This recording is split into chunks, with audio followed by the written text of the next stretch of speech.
Your friend, your boy, Jeb Black, the one and only, here with a video about how the New 52 reset the Justice League.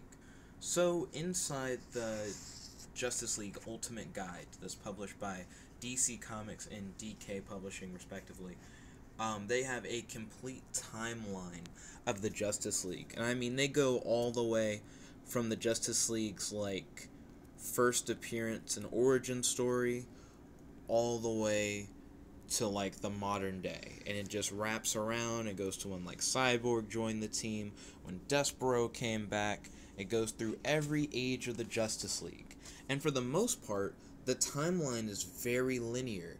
You see as the Justice League discovers new bases, you see as characters get older who were younger, how characters who were older replace further members, and then bam, you hit the New 52 and it just changes everything.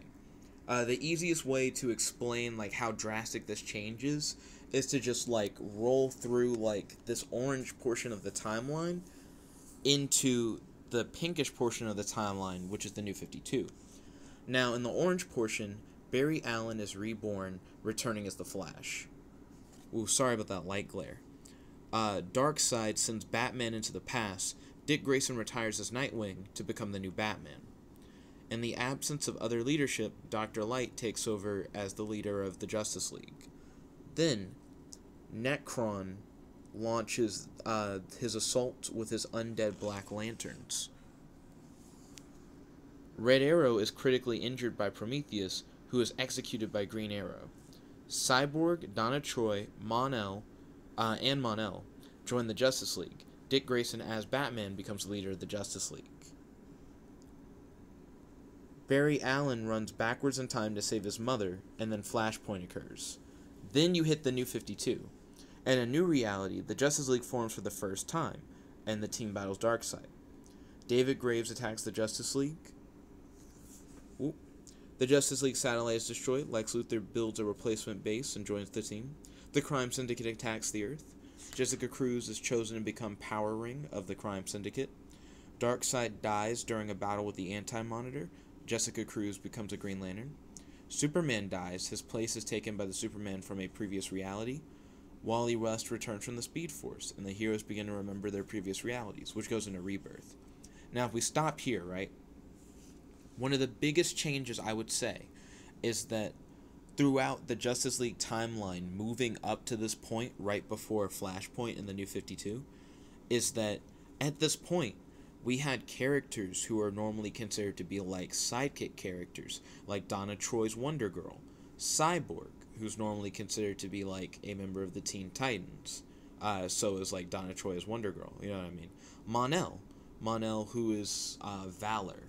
He is a Superman-esque character. All of them joining the Justice League, and then Dick Grayson being the leader of the Justice League, now being the new Batman. Essentially, what had happened is that the Justice League had finally hit a point where the Teen Titans were now old enough to be considered Justice League members, and some of them had even moved on to become major members of just the DC Universe. They went from just being sidekick characters to actually developing into their full forms. And when Flashpoint hit and the New 52 hit, essentially the Justice League got brought back to its roots. It went from being sidekicks who had grown up and found their place to being the normal Batman, Superman, Wonder Woman. Also, hello Hazardous Vegito, welcome to the stream. It's great to have you. So it's very interesting to see that New 52 was such a setback, and I hadn't realized that. I actually got really, really into comics when the New 52 happened. It's actually one of my favorite eras in comics. But upon reading this, I realized how much history was truly lost after Flashpoint. The idea that these characters that we're now seeing regrow over the course of the New 52 and then into Rebirth, we already had seen fully develop and transcend. Originally, we had seen Robin become Nightwing, and Nightwing become Batman, and Batman become the leader of the Justice League. We saw Mon-El go from just a Superman similar character, a more cosmic Superman, but he's more of a sideline character, to being one of the stronger members of the Justice League. From Wonder Girl essentially being on the same team as Wonder Woman.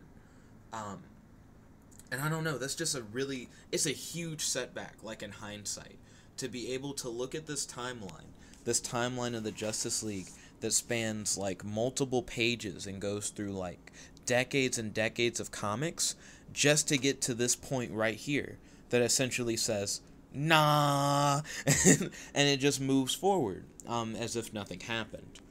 But as mentioned, we now have DC Rebirth. DC Rebirth is essentially trying to rectify this. They're trying to have everyone like remember what happened before, and they're trying to once again move forward. They're trying to like keep things going ahead. But we already moved forward, I guess, is the big thing that this timeline really helps me see.